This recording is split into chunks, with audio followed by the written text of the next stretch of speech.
I said, wow, I don't know the last time that I've been asked that question. So, first and foremost, shout out to you, friend, for asking. In this case, this friend in particular is one of my good friends, Vo Era. He is a musician, he is a critically acclaimed guitarist.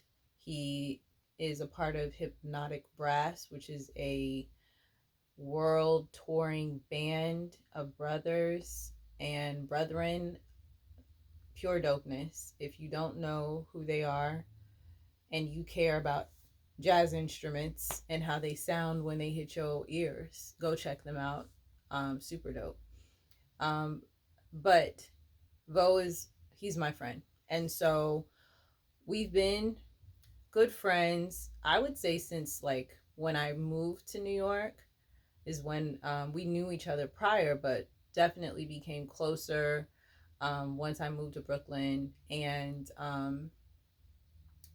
just we've been able to like share some really interesting moments, which I believe allow us to have these very candid, super enriching, deep conversations.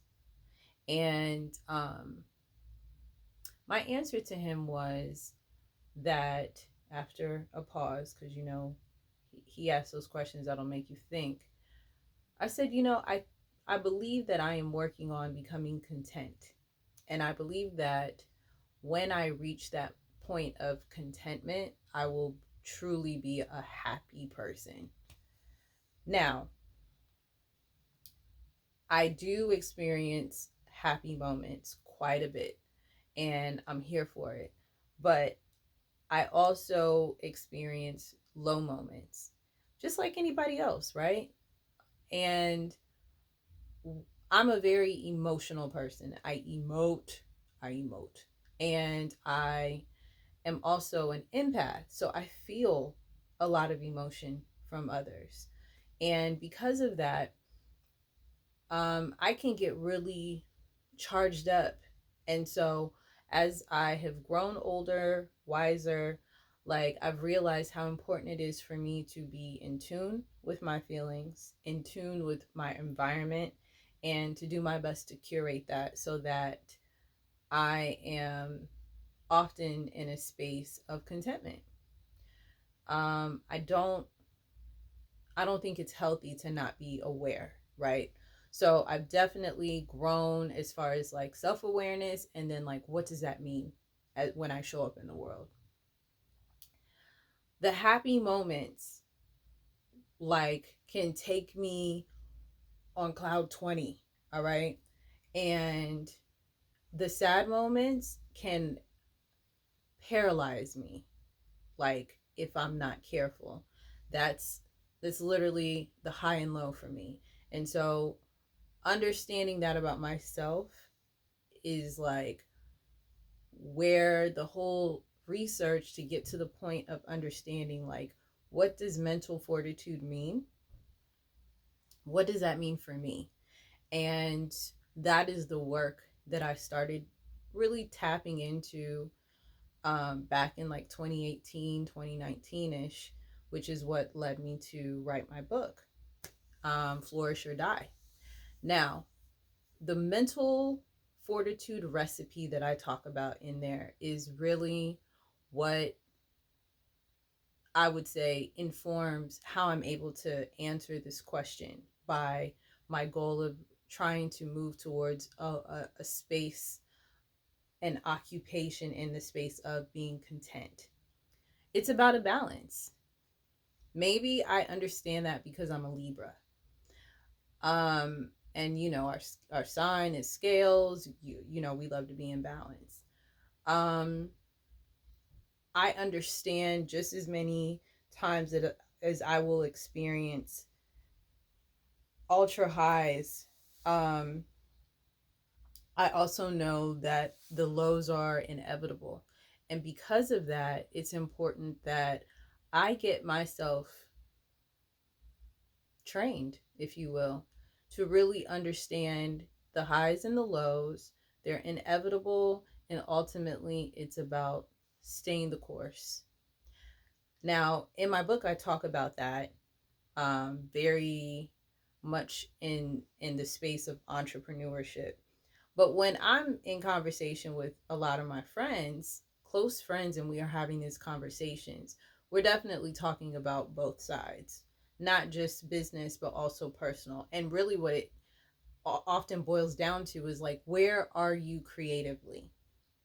How are you feeling creatively? Are you still creating? Because for those of us who prioritize creations, creativity in our lives, especially when it impacts our livelihood, um, it's a priority and it's super important, but it's tied directly to how we're processing everything.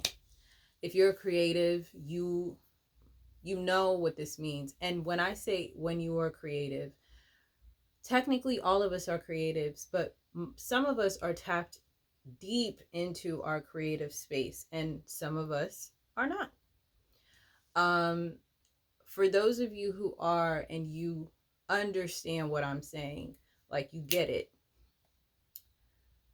happiness looks like a lot of things for us. We determine what makes us happy.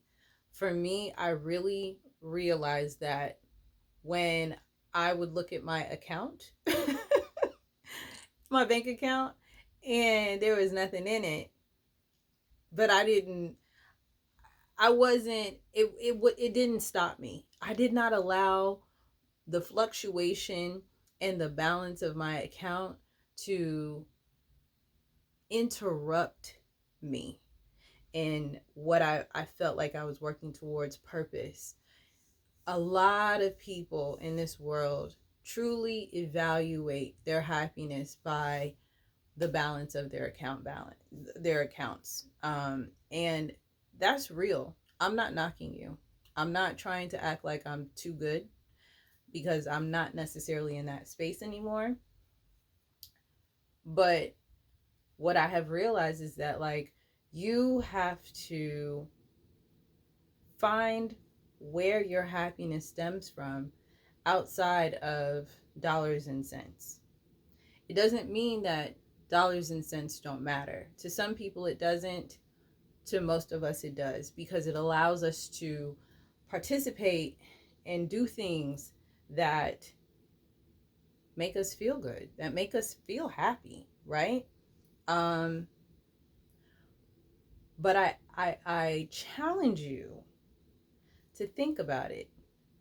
If you had access to your basic necessities, like you didn't need anything because anything you needed was right there. There was food, clothing, shelter, the basic necessities. You're safe. Um, you are in a comfortable temperature, if you will. Um, those are taken care of. But your balance is steadily $25, give or take. All necessities are taken care of, $25 in your account after all is said and done. What makes you happy? Are you happy? How do you live your life accordingly so that you can still feel happy? For me, it's how do I get to a space where I'm truly content? Because I feel like my happiness is my content, balanced space. Whatever that looks like for you, I challenge you to think through this. $25 after all your necessities are taken care of. You have 25. Doesn't mean go spend the 25. I didn't ask you, what do you spend it on? What do you do with it? Just know that anytime you check your balance, it's $25. So you're good, but you're not wealthy at all. Because I don't even think $25 gives you wealth in a third world country. I might be wrong, but they're looking for more than 25 to feel like they're onto something. So what do you do in that space to create a life in which you feel happy. I'm not asking you because I'm just trying to be funny. I have been in that space. And I will say, for me, it is the ability to create. It's the ability to get inspired and allow that inspiration to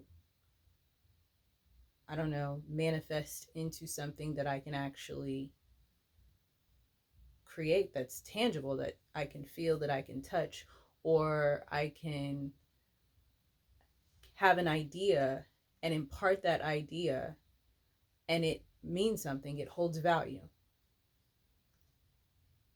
That's happiness for me. What does happiness look like or feel like to you? Let me know. Comments below. Let me know. I want to talk about it. Come on. Patreon. Let's do it. Talk to you guys soon.